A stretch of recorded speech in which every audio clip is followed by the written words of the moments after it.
అందరికీ నమస్కారం, శుభోదయం. ప్రతి ఒక్కరూ బాగుండాలని, మన దేశం, మన ధర్మం రక్షించబడాలని, మన దేశం సుభిక్షంగా ఉండాలంటే అందరూ ఒకే మార్గంలో సక్రమంగా ఉండాలని మేము ప్రతి ఊరు, ప్రతి గ్రామం తిరిగి మన ధర్మాన్ని ప్రచారం చేస్తున్నాం. కాబట్టి ఈ వీడియో చూసేవాళ్ళు ప్రతి ఒక్కరు కూడా అందరికీ షేర్ చేయండి. మా వంతుగా మా పని మేము చేస్తున్నాం. మీ వంతుగా మాకు చేయవలసిన సహకారం అందరికీ చేరుకునేలాగా వీడియోలు షేర్ చేయండి. అందరూ బాగుండాలని, మన దేశం పరిస్థితులు చూస్తున్నారు కదా, చాలా వరకు మనం పని చేయాలి. ప్రతి ఒక్కరు కూడా మర్చిపోకుండా వీడియోలన్నీ పెట్టుడే ప్రతిదీ ధర్మరక్షణ కోసం మేము అన్నీ వదిలి పనిచేస్తున్నాం. రాబోయే రోజుల్లో ఈ ధర్మం నశించిపోతే ఏమవుతుందో పక్కనున్న దేశాన్ని మనం చూస్తున్నాం. తొందరలో మనం కూడా అటువంటి స్థితికి రాకుండా ప్రతి ఒక్కరూ పనిచేయాలి. ఈ ధర్మాన్ని కాపాడాలి. ధర్మం రక్షిత. హరి ఓం. జై గురుదత్త, శ్రీ గురుదత్త, జై జై గురుదత్త. దత్తాత్రేయులు వారు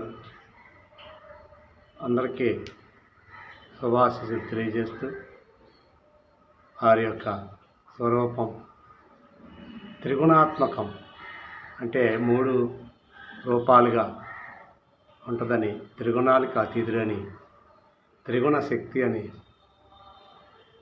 త్రిపుటి అంటని ఆత్మ అని అంటారు ఆయన. అటువంటి దత్తాత్రేయులు వారు ప్రకృతి ఆరాధకుడు.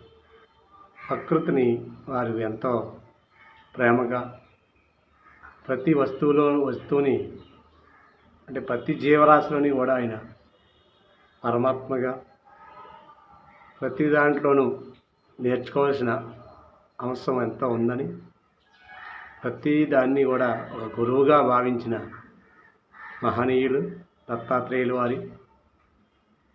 చరిత్రలో దత్తాత్రేయుల వారిని తెలుసుకుంటే తెలుస్తుంది. గురు చరిత్ర చదవాలి. దత్తస్వరూపం ఎప్పుడు ప్రేమ స్వరూపం.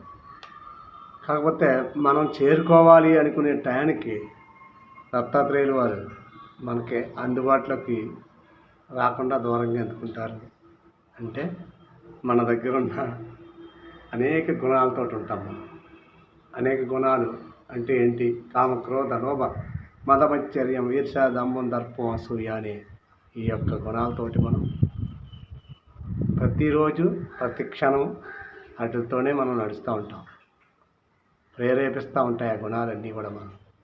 అటువంటి గుణాల నుంచి బయటపడడం కోసం వారిని అందుకే దత్తనామం జపించుకుంటూ ఉండాలంట.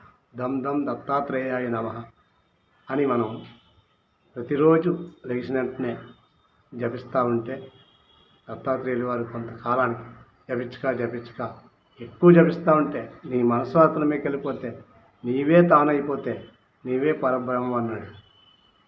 కానీ అంతవరకు వెళ్ళాలంటే ఈ మాయా ప్రపంచంలో ఎన్నో రకరకాల ఆశల వలయంలో ఉన్నాం,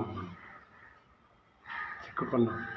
అటువంటి వాటి నుంచి బయట రావాలంటే, నీ మనసు ప్రశాంతత అవ్వాలంటే నువ్వు ఏకాగ్రతగా దత్తనామాన్ని జపించుకుంటూ ఉంటే దత్తాత్రేయులు వారు నీ చుట్టూ నీవే దత్త స్వరూపంగా మారిపోతావని దత్తాత్రేయులు వారు స్వయంగా త్రిపుటిని అంటని ఆత్మ అని, నువ్వు త్రిపుటిని అంటున్న ఆత్మగా తయారైపోతావు. అంటే త్రిపుటి అంటే 3 గుణాలని అంటకుండా ఉండే ఏదైతే ఉందో, రజోగుణం, తమోగుణం, సత్వగుణం ఏదైతే ఉందో ఆ గుణాలను అంటుకొని ఆత్మగా నువ్వు మారిపోతావు.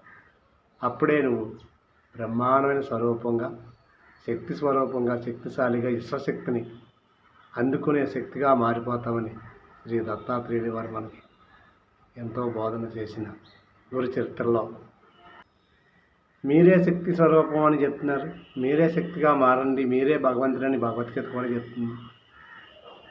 మరి అటువంటి టైంలో నీవు చేయవలసిన పని సక్రమంగా నీ పని చక్కబెట్టుకొని, ఎవరో మనల్ని రక్షిస్తారు, ఎవరో మనకు ఇంకొకడు వచ్చి మన బాధలు తీస్తాడు అనేసి ఏదైతే ఆలోచిస్తున్నావో అదంతా కూడా నీకు సరికాదని దత్తాత్రేయులు వారు చెప్తున్నారు.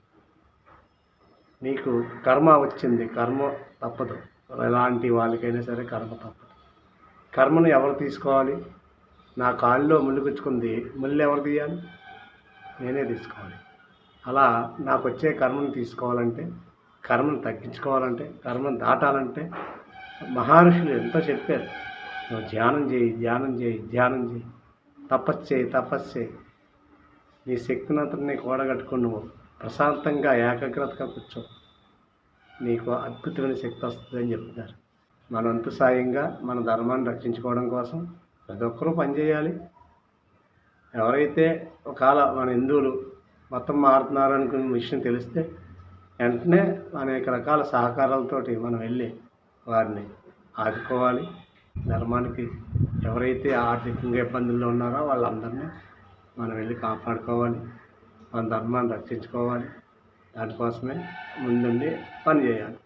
అందుకు ఈ యొక్క శక్తి సంపన్నమైన ఈ భారతదేశంలో ఎంత అద్భుతమైన శక్తి, ఈ ప్రకృతిని అంతటినీ కూడా ప్రతి ఒక్కరూ ఆరాధించేవారు. తద్ది వచ్చినప్పుడు, అటల తద్ది వచ్చినప్పుడు ప్రతి ఒక్కరు కూడా త్రిమూర్తులు అందరూ వెళ్ళి ఆ గంగామాతకు పసుపు కుంకుమ వేసి పూలేసి పూజలు చేసేవారు. దాన్ని ఏమన్నారంటే, ఏది పూజలు చేస్తున్నారేంటి, పూజలు చేస్తున్నారేంటి, ఎవరో చెప్తే నిజమే పూజలు చేస్తున్నారు, అలా చేయకూడదు, అలా చేయకూడదు అంటే మనం అదే నమ్మి ఆపేసాం. రావి చెట్టుకి, వేప చెట్టుకి వివాహం చేసేవారు, అంటే పెళ్ళి. ఏంటి మీరు చెట్లు పెళ్ళి చేస్తున్నారు, చెట్లు పెళ్ళి చేస్తున్నారంటే ఎవరో చెప్తే మనం ఆపేసాం. అలాగే ప్రకృతి ఆరాధకులు ఒక చెట్టు కింద ఒక అమ్మవారిని పెట్టి ఆ చెట్టును పూజిస్తే సత్తమ్మ తల్లి అనేవారు. చెట్లు పూజ చేస్తున్నారు, చెట్లు పూజ చేస్తున్నారంటే అది ఆపేసాం. ఇలా అన్నీ ఆపుకుంటూ ఎవరో ఇది చెప్పినవన్నీ కూడా ఆపుకుంటూ వస్తే ఉన్న చెట్లను కూడా నరికేయడం మొదలెట్టాం. వేప చెట్టుని నూకాలమ్మగాను అమ్మవారిగాను చూసేవాళ్ళు, ఆవిడని పూజించేవాళ్ళు. అటువంటి చెట్లని రావి చెట్లు లేవు, వేప చెట్లు లేవు, మర్రి చెట్లు లేవు, అర్జున చెట్టు అని ఉంటుంది, జివ్వు చెట్టు, అవి లేవు.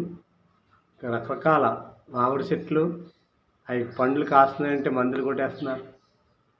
ఈ ప్రకృతిని అంతా మానవుడు పాడు చేసి ఈవేళ వరదలు వచ్చాయి, కొట్టుకుపోతున్నాయి, ప్రకృతికి హాని చేసేమన్నది మర్చిపోయి తుఫాన్లు వచ్చేస్తున్నాయి, కొట్టుకుపోతున్నాయి, కొండలు కొట్టుకుపోతున్నాయి, వాటిల్లో మనుషులు చిక్కుపోయారు.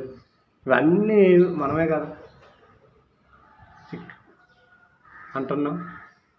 మరి చేసి పని ఏం చేస్తున్నాం? ప్రతి చెట్టు మొక్క అన్నీ నరికి పారేస్తున్నాం. ఒక ఇల్లు కట్టబోయి 10 ఇళ్ళు కడుతున్నాం. ఒక్కొక్కడికి 10 ఇళ్ళు అవసరమే ఉంది.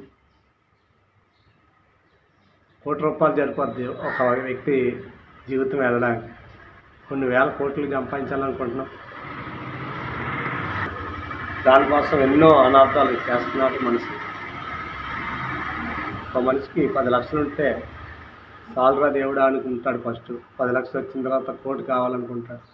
దానికోసం ఎన్నో మోసాలు, మాయలు, తంత్రాలు, అడ్డొచ్చిన వాళ్ళందరినీ రకరకాలుగా రాజకీయంగా అన్ని రకాలుగా చంపేయడం, లేకపోతే ఏదో ఒక ఎరకాటంలో పెడేయడం. అసలు ధర్మం కాపాడకపోతే, ధర్మం రక్షించకపోతే నీ తరం కాకపోయిందనుకో మళ్ళీ ధర్మన్నా నాశనం అయిపోద్ది కదా. ఇది ఒక్కసారి ఆలోచించండి. నా వరకు కాదు, నా తరం అయిపోయింది, మరి తర్వాత తరంకి వారి కోసమన్నా నువ్వు ధర్మాన్ని కాకుండా అధర్మంతో నడుస్తుంటే అది నిలబడుతుందా?